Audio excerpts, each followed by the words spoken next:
স্বার্থপর এই দুনিয়া খোদার কসম কারোর জন্য থামে না, বড় স্বার্থপর।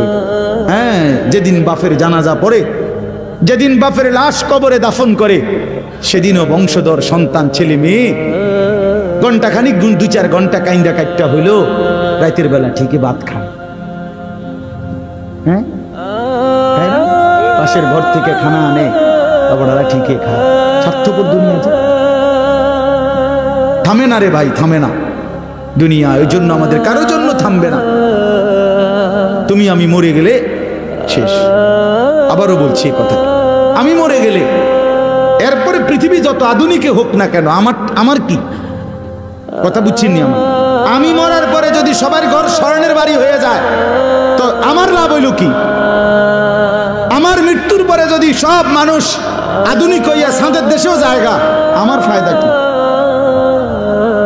আমি তো না, আমি তো মরে গেলাম। যে কবরে চলে গেল সে কি আর ফিরে আসবে?